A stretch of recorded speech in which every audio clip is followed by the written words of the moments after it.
Isang pangyayaring napakasakit, yung tipong parang ayoko nang balikan. Mga araw na maligaya pa tayo't nagagawa pa kita na halikan. Subalit ngayon, isa na lamang panaginip ang muli kitang makapiling. Mayakap makatabi ka hanggang sa iyong huling hininga. Di ko man lang nasabing mahal kita. Kung nasa ka man, hindi kita makakalimutan. Kahit na alam kong pagkatapos ito puro hinagpis at kalungkutan ang pagdadaan ako. Dahil sa di ko tanggap pa lahat ng mga naganap.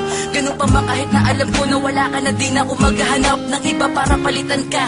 Sana naririnig mo o ngayon, baunin mo ang awitin na ito at masasayang sandali natin noon. Alam ko na darating ang panahon na tayong dalawi muli magkakasama. At sa pagkakataong gan wag ka nang umalis at wag mo na akong iwan sana. Para di ko na muli maranasan pa ang mapait na nagdaang kahapon. Kahit na ilang taong pa ang lumipas, hindi ko magagawa na itapon na pinagsamahan natin. Kahit na panandalian lang ang tinagal, sana sa mga oras na ito ramdam mo pa rin ang aking pagmamahal. Paalam ka na, may hinahanap ka.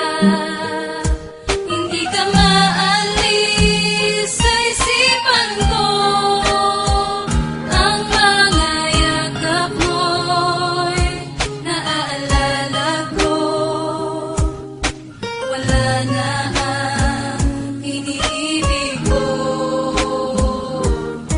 Papaano na lang kung ika'y mawala sa akin ang hindi ko inaasahan. Kung mangyari ang mga bagay na yon, siguradong hindi ko ito makakayanan. Pagkat ikaw lang ang tangay kong yamang hindi ipagpapalit kailan pa man. At ikaw na siguro ang iibigin ng tapat at pangako tanging sa'yo lang. Ngunit nang aking malaman na meron ka na palang iniindang karamdaman, di na maaaring madugtungan pa ang iyong buhay. Paano ang pagmamahalan? At wala nang ibang iibigin ako kundi ikaw lamang ang aking mahal. Pagkat ikaw lang ang nais makasama hanggang tayo na nga ay maikasal. Sana ay magtagal at huwag mong biguin ang pagmamahal na sa'yo ko nilaan. Bakit nagawa mong ilihim sa akin ang lahat? Sana nagawa na paraan tayo pang magkasama at puno ng ligaya. Sana ganyan na lagi ang matatamo na pagmamahal ko sa'yo. Iingatan kita, sana din ako nagbago. Sa tulad mo, alam mo naman na ikaw lang ang tanging nagpapasaya. Sa tuwing magkasama tayong dalawa, tinatanggal mo ang lungkot at kaba. Ngunit paano pa ba mangyayari ang bagay na yung kung sakit ikay mawala? Magtiwala ka lang na ikaw ang mahal, pagkat hindi ko magagawang iwanan ka. Hanap ka na.